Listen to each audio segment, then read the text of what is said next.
kan may galas kamera tabuktag Senado. Naapoy lahi diri mga higala nga hardcore sa Senado. Ang pangalan may higala si Pinky. No? Diapos Ping Lacson, kalabot ni mga higala sa iyahang final partial report. Sa iya mga higalang Blue Ribbon Committee, niya gusto niya nakaroon nga mo sumiti na og final partial report. Meron bang ganun? Nabaingon ni ana mga higala, final partial report. Kuya Osad. Paminahon daw nato ni tugi nila kay initado kaayo ni Lacson si Marcoleta. Unya si Soto karon, Tito Soto, ang Senate President, medyo iyang ginamintain iyang composure nga dili mga higala makakuan kay tawag ni ini. Mahalata unya. Sige, pinaw na to ni mga katropa, Pipalihog. XFM Katropa. Napakainit na po ng panahon talaga. Pinapag-iinit pa ng paghihintay nang hindi malaman hanggat sa hanggang kailan. Tubag na ni Senador Marcoleta. Taong bayan. Ano po ba ang dahilan kung bakit nagkaroon siya ng privilege speech ngayong hapon? Para saan? Para saan? Hindi po ba mas maganda na kumpletuhin natin yung report? Hindi partial. Ano yun? Partial final? O partial provisional? Paano ko po malalaman, Mr. President, kung hindi po ibinigay yung hard copy? Pipilitin akong basahin na nandun lamang sa online. Binigyan lamang kami ng isang file para doon kuhanin namin kami mag-print. Paano ko ba ikukumpara po yung ipinrint ko? Hindi ko naman alam kung sinong gumawa nun dahil wala nga pong pirma yun eh. Doon lang sa paraan na yun eh. Nagkakaroon na po ng agam-agam eh. Pagkatapos ayaw pa nilang mag-interpolate. Nasa sa kanya po yun, Mr. President. Pero ako po, ang tanging hangarin ko lamang, ayusin natin lahat ito.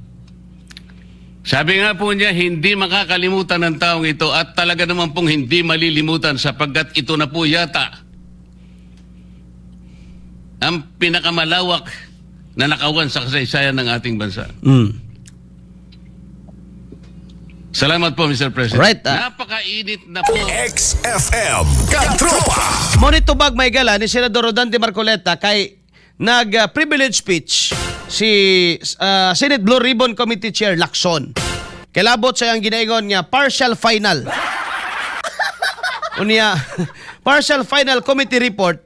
Kilabot mga katropa sa flood control project anomaly or scandal. Ingon si Marcoleta pag privilege speech ni Lacson, dili man siya magpa-interpolate. Kay gusto niya nga ma-file sa may gala dito sa ma-index usa, ma-file sa atong iyahang kuan ba, no? Iyahang final niya, papirmahan niya tanan.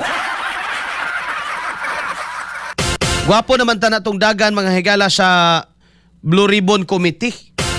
No nga si Marcoleta mga higala mo chairman. Karon nga gipulihan mga igsuon ni Lacson, nawa gyud tanan. No? Nawa tanan mga higalang gipaningkamutan nga mautingkay, mahalungkat ug magukod kining mga labi na ni mga kongresista. Gukdan ninyo na si Garjula Grabe karon. No? Naay mga iro gibambuhian dito mga higala sa Kongreso. I mean sa Kamara de House of Representatives. Di asad sa Senado. No? Nga imbes nga mapaingon tas tinuod ani nga masayra na tog kinsa bagyod mga higalay mastermind ang mastermind duha ra man gyud na si Bongbong o si Martin. Nara na nilang duha nya ingon man si ingon mas Martin nga dili ako'y mastermind. Kinsa man di ay? Pwede po nilang itudlo si Saldi pero ingon man po Saldi nga dili ay. Sinugo ra ko pwede ba lang mastermind nga alipuris ra man ko? Tama pod. No? Hanatong hoy, nag-request diri, katropa, ibalik daw to sound effect nga, hoy! Ay! Ang kining sa Senado, mga katropa, importante ni nga investigasyon, kalabot na sa Blue Ribbon Committee investigation, kalabot mga igala sa flood control projects anomaly. Kay matod ba ganin ni Senador Rodante Marcoleta, kini ang pinakangilngig o pinakalapad nga kawat nga nahitabo sa kasaysayan mga igala sa atong nasod. Bullseye! Bullseye! Alag dili mao'y pinakadako nga dito pa lang sa sugod pa lang sa President's budget, tuwa naman giplasta dito ang kawat. Unsa di ay mga igalay talent ni BBM sa pag-iyang pagka-presidente? Kawat ra. Kay murag master gyud kay sila mo plaster labi na tong ginatawag nila nga Cabral files o gatong BBM metrics. No, kung tawagon diya sa DPWH gigamit sa una mga igala katong baseline balance and manage. Oh, BBM dato BBM metrics ang tawag ato. And katong BBM metrics mao to'y gisunod ni Cabral. O mo to'y gisunod sa Cabral files mga igala. Hoy. Karon patol ba ni Marcolita mao ni ang pinakangilgi ug pinakalapad nga kawat nga nahitabo may galas kasaysayan sa Pilipinas. Indeed. No gumikan kay diri ang kwarta may gala dili lang bilyon ang nawa. PDAP-SCAM 10 billion, PDAP-SCAM 150 billion gamay. Kini mga igalang flood control trilyones ang nawa dinhi. Bullseye! Bullseye! Trilyon ang nawa dinhi mga kaigsunan. No? Una-una mga katropa na ay mga congressman nga nakakuha og dako kayong alokasyon. Duha ka kongresista mga igala atong hinganlan Martin Romualdez, Sandro Marcos. Diba? 30 billion dagko kay mga higalag mga allocation nakuha para sa ilang distrito. Karon anam-anam nga nabutyag nga sa ilang mga distrito di ay why mga proyekto. Pananglitan diri sa ato mga igala sa Davao del Norte, dili man na ingana kadako nakuha mga igala sa atong kongresista, no? Ni sa atong mga congressman diri sa Norte, pero gipaningkamutan nila nga kung unsa man lang tong na-allocate sa ila mga katropa, madapat gyud dito sa proyekto ug so far wala man po gideklara diri sa Norte mga igala nga flood tawag ani kining ghost project na siguro pipila pero dili nga nakadako, no? Wa man sa tayo nakita diri mga igala nga napalpak nga flood control. So far purya buyag, no? Epektibo pa man ang ato mga flood control nga gihimo mga igala. Nya di naman puno pwede mo yaw-yaw kay nahuman naman pong dalan at Tulay Carmen. Di dalang kumulitok og politiko nato diri sa Davao del Norte para patas tanan. Pero tanawa daw ni mga igala. Si Sandro may isas pinakadako nga budget. Si Martin, isas pinakadako. Asa nagsugod may gala nga dako na daan nilang budget. Bisag wa pa'y mga insertion sa President's budget. Asa gikan ang President's budget? Kaklaro, ana. Kinahanglan pa ba na natong litukon? President's budget yan eh.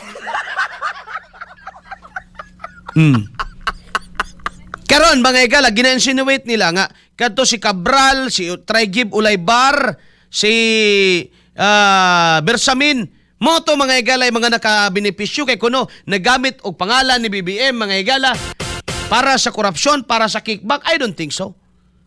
No? Lisod kay una-unaon nga ang Alipuris mo'y mastermind.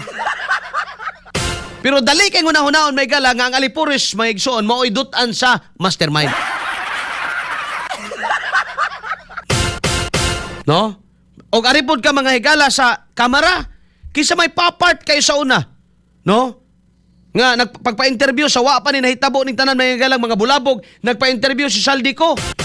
Nga, pirmi silang gauban ni Martin. Ang ilang gisgutan mga higala ko no, para sa Pilipinas. Oh. Kisukin si Alipuris karon ni Martin. Si Saldi. Dili bali ha? Oh.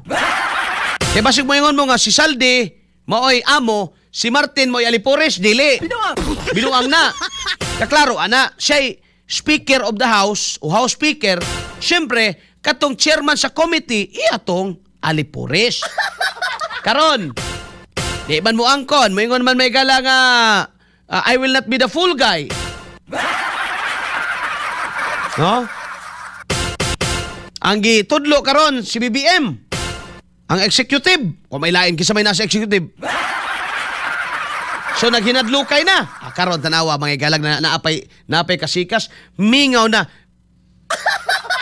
Ang nipuli karon kining mainit nga iskutanan diya sa Senado nga ang investigation manggod kulang para sa ubang mga senador. Una sa tanan, no, manila napatawag tong 18 may gala ka mga former Marines kay isa man si Lacson sa di mo sugot adto. Kompleto na ba ang committee report? Nasulbad na ba mga igala? Naa na ba'y mastermind? Kaya mo na gipangita karon. Dili kay si Lacson nga magpasa lang sa partial final. Nya, di pa siya magpa-interpellate. Kay iya daw privilege speech. Si Marcolita nagpangagot ang ipon. Kaya nga naman, kada speech ni Lacson, binggahan masad niya si Marcolita. Pero mangutana na si Marcolita, tabangan sa si Marcolita. Ang isa may galang nga mo correction niya, ang Senate President nga si Tito Sen Bulaga. So mangutana ko ninyo ba, asa man gyud paingon ang iskutan ng korupsyon? Wala, di ba? No? Walay masuko, wala mga igalay nangagot ang ipon nga mga magbabalaod na to. Daw, una-una ang gisgutan diri trilyon, no?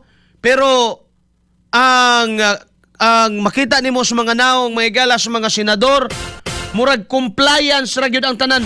Bullseye. Bullseye. Ang isgutanan mga igala sa flood control trilyones. Pero dito sa Kamara de Representantes, wa kay mga igalay mabati kayong kasikas. Pagka ma-mention na gani ang ilang mga kaubanan nga gingong mga kontraktor, dayog pagawas o kuan nga di na tinuod.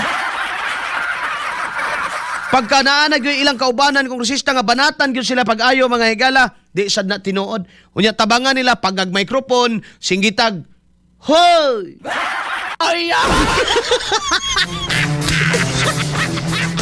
So asa paingon ang investigasyon ani? No? Labi na lang gihupta ni Lacson, asa man na paingon?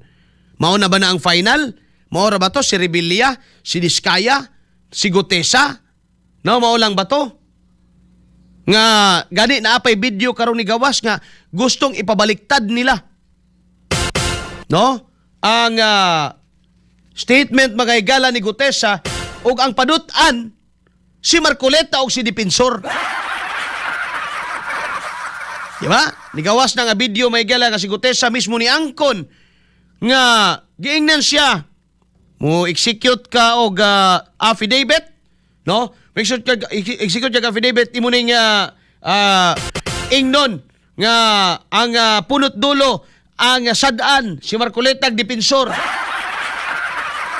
Grabe ang atong nasod bay. Bullseye. Bullseye. Sa karon nga panahon ayon na mo wa tay lauman. Wa tay asahan mga igala mas mo sungasong pa ng impeachment. Una na pagkahuman ni Miguela siguro after 1 month kung maplastar na tanan og magkauyo ng mga naa sa ubos nga mubutar sila Miguela sa impeachment. Lahi na po ba yung trabahoon sa mga senador? No? Lahi na po yung trabahoon sa mga senador. So, kanang flood control, malubong yun as kalimot sa karon nga panahon. Kung manghinaot ta nga sa mga musunod nga administrasyon, uting kayo ning tanan. Bullseye. Bullseye. Kadako silang gikawat. No? Kadako silang gikawat mga higala. Nya, ang usa ka apelido, mo ilang sigihag duot kay para pangitaan nilang issue bisag unsa na lang para mga higala ang focus sa tao na adidto unya sila magpabiling luwas gangisingisi-rang mga tinuhak. Tingali og wa pa to matanggal si Marcoleta isa ihang chairmanship mga higala sa kining Senate Blue Ribbon Committee. Nanay na paingnan ang Blue Ribbon Committee. Sa pagkakaroon so far katong giingon lang ni Lacson nga partial final. Ya klaro kayo mga higala nga pag ang mga tao, mga testigo muduot ni BBM, mag-mention ni Martin paimbestigahan sa NBI. No? Wa ba ninyo nakita na? Katong 18 mga higala ka mga ex-Marines. Kay ma-mention na mga higala mga lugar, balay o pangan sa mga tao. Unsay gihimo sa NBI. Imbestigahan ang kredibilidad. tawa na. Bullseye. Bullseye. Gipang kasuhan mga higala kuno og sa patong mga kasuha to. Tiaw mo na. Bullseye. Para lang yun mga higala nga masuppress. So, I surmise, no? Kini mga higala nga investigasyon, dili, walay makita mga higala nga hustisya aning administrasyon na. Puro man tabon. Puro man drama. Wala siya saldikong mapauli arong panahon na. Ayaw gid mong expect mga kaigsuunan. Oh. Naahin na impeachment mahitabo kana. Pero bato kang bipisara lagi. Kay mao gyud na ilang target ug mao gyud na ilang mga galang tumong. No, nga mapin down gyud ang mga Duterte di nakabalik kay ngano man. Og makabalik ang mga Duterte kung si Sara di man siya modumot. Di lang ko siguro siya kalimot. And then nailaing tao mga higala nga maoy mo imbestiga nining tanan. Hele, balos-balos lang ah. No? May panahon ramang gyapon. Bullseye. Bullseye. Alas 9:20 na may galandag na sa to ang Bagbanagubanuban. Bullseye. Kauban si Katropang Arnel Cortez. Bullseye.